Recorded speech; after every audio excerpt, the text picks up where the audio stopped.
Hey folks, Matt from artoftheimage.com.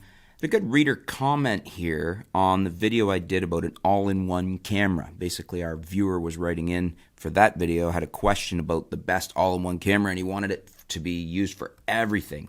He was looking at it for POV, for low light, for action, for photography, for cinematic, and a lot to ask of a camera. We had some great feedback, but the first one I wanted to discuss with you was the fact that K-Ocean wrote in, K-Ocean Supreme, one of the comments he said was, I would wait for an A7S III or Canon 90D if it has 4K. I know an A65 is the closest, but I wish it was full frame. Now this comment is interesting because I've been talking about the Canon 90D for a while now because I think this could be a super big hit for Canon. We just saw the newly released 7D Mark III rumored specs, and they're saying a 30 megapixel sensor, which is something I've been talking about for a bit because I think that's what we're going to see soon. I would expect Nikon and Sony to have that out soon, and it looks like Canon may beat them to the punch, which is interesting because Canon's been a little behind on sensors as far as performance on them lately. They've been kind of getting smoked by Sony and by Nikon. But I'd like to see Canon get back in the pole position, get back in the leader's seat, as it were. The 90D with a 30 megapixel sensor, and again, the Canon 7D Mark III is rumored to have 4K at 30p and 1.4 crop. We debated the pluses and minuses of that crop in the last video. However, just the fact that it has 4K to me is Canon finally getting to where they need to be with the cameras, and I would expect to see that in the 90D. I think what we'll see is the 7D Mark III released soon in the first half of 2018 is what's being predicted. So I think that'll be the first one, basically, is where I'm going with that. And the 90D will follow. So maybe the third quarter of 2018. It'll be interesting. They might want to give a little bit more space between the two in the sense of wanting to spread them out to protect sales, because Canon often wants to do that. And I'm fine with that if by the end of 2018 we can have a 90D with 4K and a 30 megapixel sensor at the standard price range for that level of camera, say $1,200, $1,250 when it comes out. I think that would be a stellar camera. Now, the question being, K-Ocean said, wait for a 90D if it has 4K. The problem here, and why I would say no, don't wait for one, even though I'm excited about it. First of all, that's over a year away, most likely. My guess is for when it will be released. I doubt they'll have it out before the 7D Mark III, although you never know. My thought, it could even come out in tandem with, although they might feel threatened with sales that way. So my thought is end of 2018, in which case don't wait for it. Pick up an 80D refurbed right now. You can get them for under $1,000. Pick up a 77D. I don't know if I don't recall seeing those in the refurb shop in Canon, but you could probably get one soon if you keep your eye on it. Basically, the stock will just have to start coming in for that. And start shooting. Get out there and start shooting, enjoying the camera, use it, work with it, learn it. Because especially if you get an 80D now, you're not waiting. You're getting moving forward, producing stuff, producing photos, producing video, producing content, enjoying yourself. Even if you're just a hobbyist, you're learning, advancing, getting some good shots, and enjoying yourself.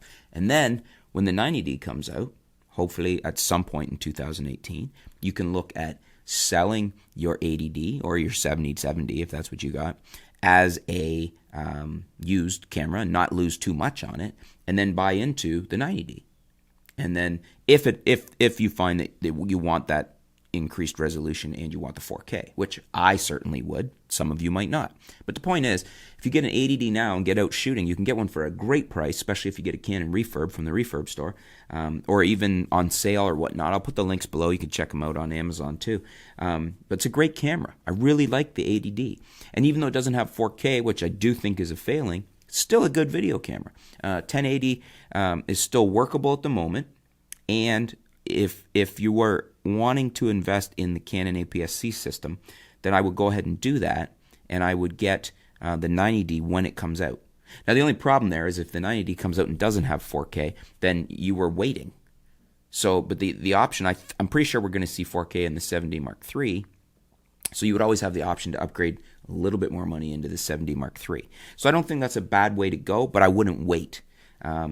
So, K-Ocean's saying wait. I'm saying no, don't wait. Get out there, get yourself an 80D, get shooting, get into the lens system, start building up your lenses, start building up, your flash system, learning your lighting, doing everything, and just, get shooting, get working at it. And if you want the 90D when it comes out, it's not that inexpensive an upgrade to sell what you have, especially if you get it as a refurb or on sale or used, and then get yourself into the 90D when it comes out.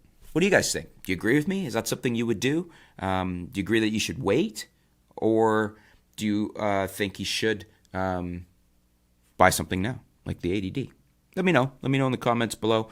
Let's continue to flesh that out for them. But that was my thoughts when I saw that. Certainly I'm excited about the 90D, but I wouldn't wait for it because we don't even know if it's going to have 4K, and we don't even know when it's coming out for sure. It hasn't been an official announcement yet, so I will go ahead and start shooting. We got some other great feedback on that video for the all-in-one camera, by the way. He's looking for an all-in-one to shoot all those types of different things he wants to shoot. So we had Mako Sports saying easily he would take the A6500, which is basically echoing what I was saying there. If you need full frame, then wait for the A7 III, he says. And Eshel Art said, good call. The A6500 would be my recommendation as well. He says it has great video follow focus. This is overall a great video camera, which I would agree with. Sony is second only to Canon for that ability to follow a subject like a camcorder can while we're shooting video, which is very helpful for video, especially if you're a one-man shooter or you're working with a very maybe only one other person or whatnot. But especially on your own, it's very helpful to have a camera that can track you well. Brian Parr says, I would also consider the just-released Sony RX10 IV. Perhaps it is the one camera to do it all. No camera is going to be perfect in all situations. That's a good point. The RX10 IV is a really good camera. 1-inch sensors are performing very, very well these days. We had Good Free Photos comment, small sensors don't do well in low light. Well, all else being equal, they don't.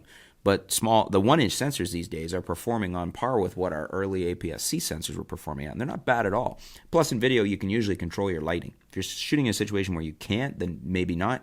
But the RX10 is a very, very capable camera system. I actually I've requested one in for review for that Mark IV. I'm really excited to try it. It's a really sweet system. I think a lot of people have overlooked. And if you're into video, it's definitely something you might want to consider. So good point from Brian. And then DS Techie says, I think the key word is compromise. One size will not fit all. Rent one after the other of Matt's suggestions and decide for yourself. So that's not a bad option. Or if you have friends that have one or two of these cameras, you could save yourself some money on rentals. But it's true. It's very hard to make a one-size-fit-all when you had so many things you wanted to shoot. To have something where you want, something that does decent resolution, that does high ISO, that has 5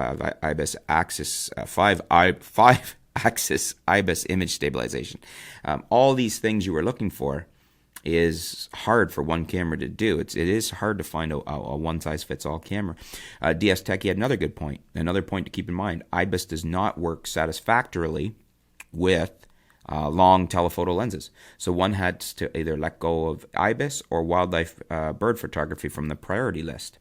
So, I mean, the counterpoint to that, which is a good point, High Ground Production says, plus you do not need 5-axis image stabilization. You just need to use IS lenses, which is what I typically do. Most of the lenses I shoot with, I think, are IS. Although I'm shooting this with the G85, which has a built-in image stabilization. But it's not a deal killer for me to not have it. It's nice to have because older lenses are image stabilized. He also says I would wait for the A7 III, so another vote for that. Let's see. Modris Klingenbergs says FZ3 300 owner over a year. Not for low light. Good zoom range and good all-rounder, brackets weather sealed, but not for low light. So he's echoing what I had said earlier. I really liked the FZ300. I thought it was a great camera, but it's not. It's a smaller sensor. So it's not good for low light situations. So great all-rounder, but in good light is good. In low light, no. Fuji X-T2 is what I choose. That's William Knight. X-T2 is a very nice camera. I would throw in there that I would consider the X-T20 for anybody considering the X-T2 because in my opinion, unless you really need the kind of more like you get most of the goodness of an X-T2 in an X-T20 for like about half the price or less. So I would spend the extra money on some good glass. I think that's a better option for most shooters, is to get the X-T20 and have some better glass to go with it.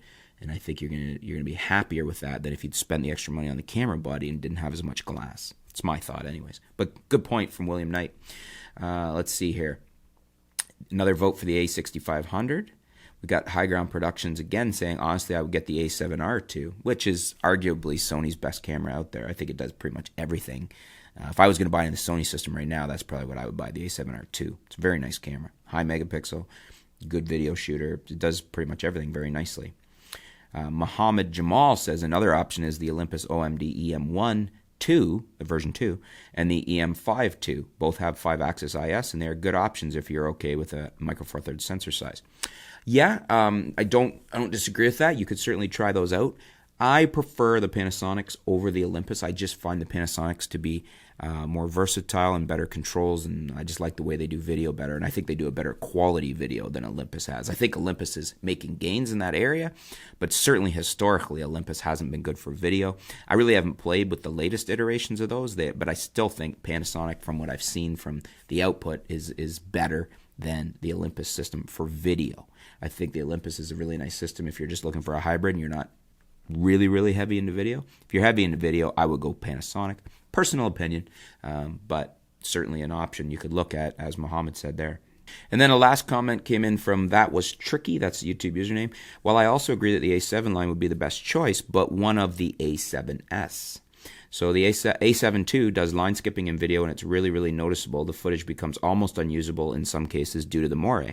Also, here in Italy, so I don't know in other countries, you can get the A7 II Plus kit for around the same price as the original A7S and an OS lens. And that's a good option too to consider. The A7S is a very good high ISO camera. It's a very good photography camera. It's not super high resolution. It's 12 megapixels. But because of that 12 megapixels, you got big photo sites on the sensor, and you've got a very good high ISO camera and a very good just performing sensor. So that's another option to look at for sure. So some great feedback there from you guys. Those are the ones I just kind of handpicked quickly that I thought were good comments, some good feedback that I wanted to throw out to help our viewer decide on that too, because they were good points and good options. If you want to add anything into that, feel free. Thanks for tuning in, folks. Stay tuned. We'll be back soon here at artoftheimage.com.